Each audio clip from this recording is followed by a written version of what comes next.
Hey there, Benjamin Harvey here, and today what I wanted to do is help you out a little bit with understanding and utilizing the concept of leverage. Now, what we know is that if you're watching this video, it's probably because you want to make a difference in the world in some way, shape, or form. Maybe you're thinking about one day starting a business where you help other people improve the quality of their lives and solve problems and create meaningful experiences of life. And maybe you're wondering, how is it that I'm going to attract clients to actually serve to begin with? And let's face it, without clients, it's very difficult to have a successful business. Now, one of the things that I worked out along the way, and I've been doing this now for over 11 years, is that if you're able to leverage your time effectively, that often has a big impact on your ability to be successful. And one of the most effective ways to leverage your time is to get out there and do the number one thing that most people are unwilling to do.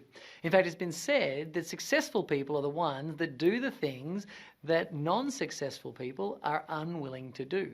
And one of the things that people are most unwilling to do is public speaking.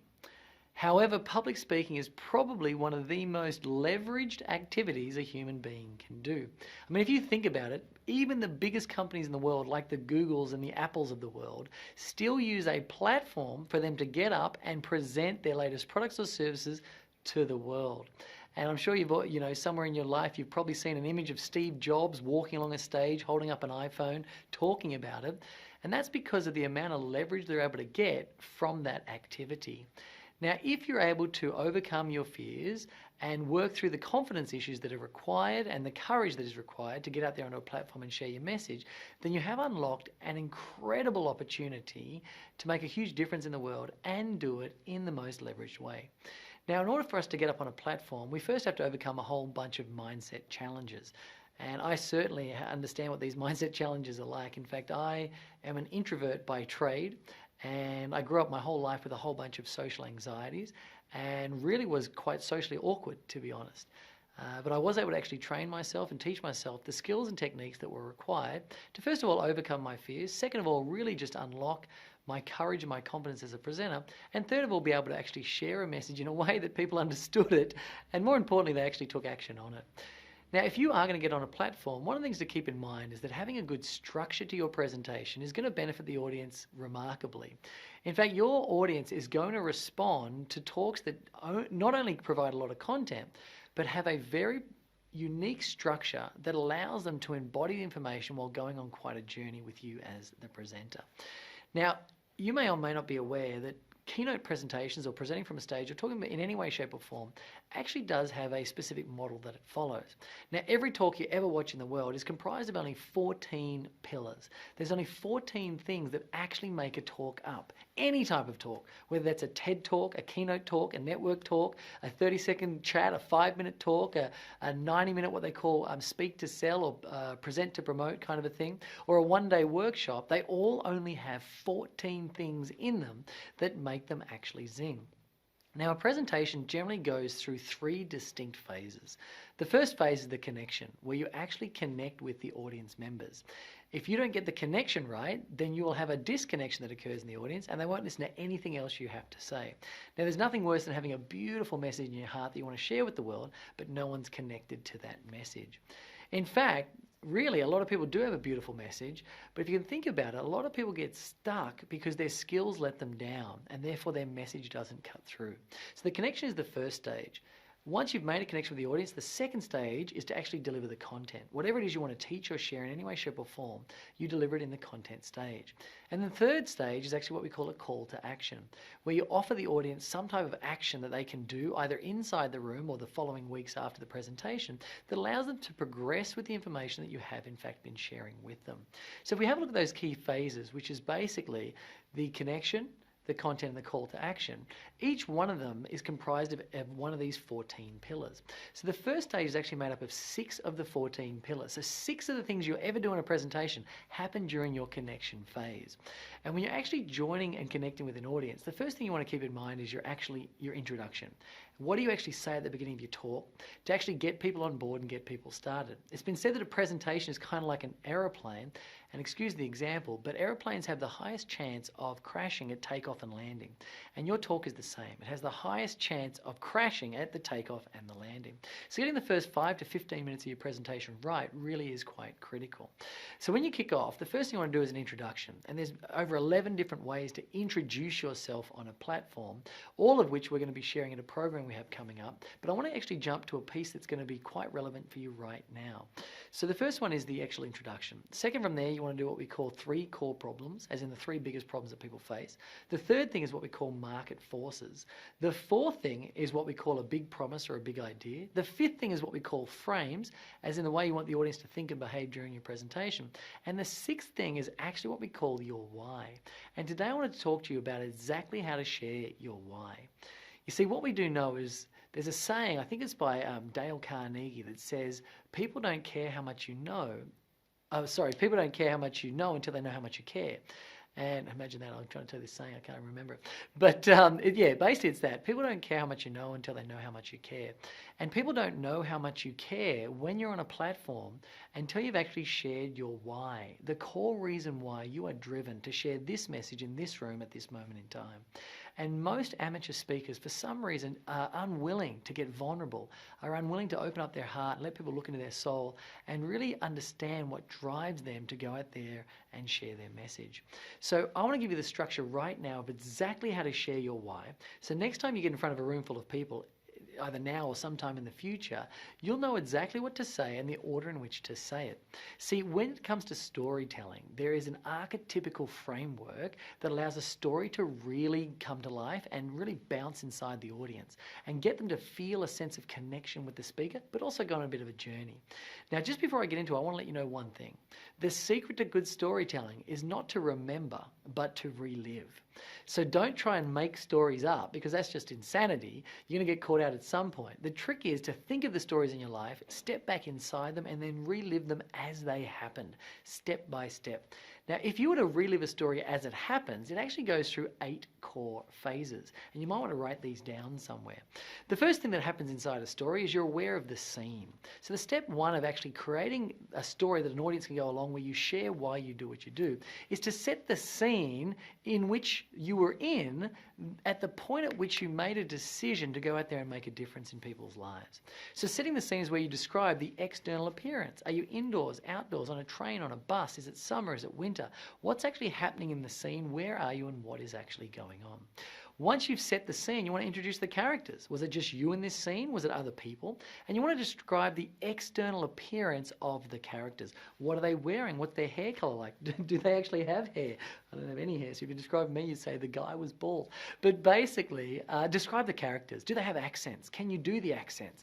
But once you've introduced the characters, you can move on to the third stage of storytelling, which is to describe the emotional state of the actors. I mean, you think about it. When you go and meet a friend for coffee, for example, the first thing you're aware of is the cafe. The second thing you see is your friend. And the third thing you might become aware of is that they're upset. So this is actually what happens in real life. If you tell stories the way they actually happen, then people will experience them and be connected with them. But remember, relive them, don't remember them. Now, once you've actually explained the emotional state of the characters, so what are they feeling inside themselves, then once that is done, what you want to explain is why are they feeling that way? So what is the process that led them to feeling this specific type of emotion? Now, people inside stories connect with emotions at a very, very deep level. And this is because when we actually hear emotions within a story that are specifically linked to a character, our brain fires off a chemical known as oxytocin. And oxytocin is a bonding chemical that allows us to bond with other human beings. And it's essential for a range of different connections that we have, but it also allows us to have a huge amount of empathy and connection for people because of that bond that takes place. Now, when you explain a story to me that you are a part of, and you bring to life the characters, and then you highlight the emotional experiences of those characters, then my brain fires off this chemical, and I immediately connect with you. Now, here's the interesting thing. If I bond with you and the characters in the story, then I bond with your content. And this is really important, because if you want people to learn from you and you want them to embody your information and act on it, they have to bond with the content. And the best way to get people to bond with the content is to link that content to characters in the story. You'll notice that some of the best presenters are really just excellent storytellers. And that's because we know that when you release oxytocin, you start bonding with anything that happens next. And if the next thing I do after I tell my story is give you a whole bunch of content, you will glue that content into your mind, and that content will be stored with you literally for life. And this is one of the most remarkable things about our mind. It's been said that it's not what we eat but what we digest that makes us healthy. It's not what we earn but what we save that makes us wealthy. And it's not what we learn but what we retain that actually makes us wise. And if you want your audience to retain, they've got to be firing oxytocin, and they do that when the characters are brought to life. So once you've set the scene, you've introduced the characters, you've explained the emotions, and you've explained the process in which they've actually come to feel those emotions, what you want to do right now is bring the whole thing to a climax. So you might bring the whole story now to its crisis point, the point at which things had a turning point or a directional shift, or some snapping that occurred as you as the individual telling the story, or people inside the story. The point at which you made the decision to step outside your comfort zone and start making a difference in people's lives. And this is where the whole story turns around. So when you bring that story to a crisis, a climax of some description, the next thing you want to do is bring in a resolution. You want to resolve the whole thing. Now, you might bring in a resolution in the form of maybe you spoke to somebody like a coach or a mentor that helped you get out of this situation in your life. Or maybe you read a book of some description. Or maybe you attended an event. Or maybe you saw something online or watched a video. But in the resolution stage, you want to explain whatever it is that helped you get on track and find what it is that you're looking for. In fact, many professional speakers would often refer to this as something known as seeding, where you put in an idea about something that helped create a big shift inside your mindset.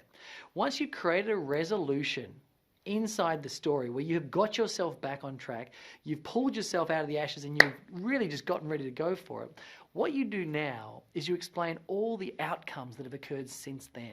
You explain what's happened, what you've been able to achieve, the results that you've created as an outcome of having a resolution that has occurred.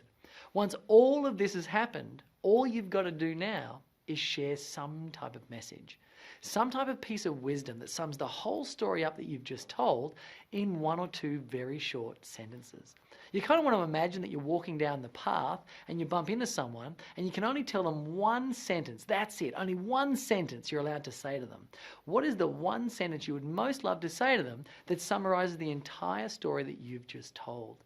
Now, when you do this, set the scene, introduce the characters, explain the emotion, explain the process that caused the emotion, bring it to a crisis or a climax point, resolve it, go to the outcomes, and then share some type of message at the end of it, you've now got yourself an incredible framework to be able to stand in front of any room, bring the whole room to life, take them on a journey, literally stop time inside their minds, and allow them to have an incredible connection with you, which means when you get onto sharing your content, no matter what that content is, they will have bonded with you.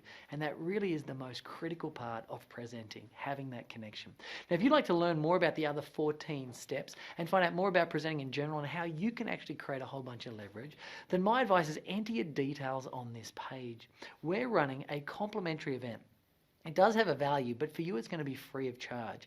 Now, this event is called Prosper From Your Passion. It's a one-day event where I go through not just this kind of content, but information around how to be an exquisite communicator, how to package up your highest service, how to find your message, how to discover what it is that you want to do and your gifts that you're going to give to the world, and really how do you turn your highest service into your highest income and make a meaningful impact in the world.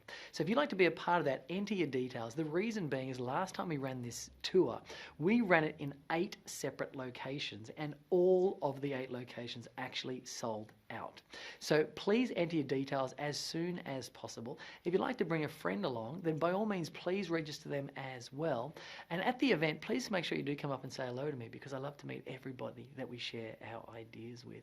So prosper from your passion. Enter your details as quick as you can. I hope you got value out of this video. If you enjoyed it, share it with people, forward it with people. If you know someone who presents, maybe this storytelling might help them out. And you can practice this with some of your friends. Like write down all the steps, practice a few times, and get a friend around and just tell them a story about your life.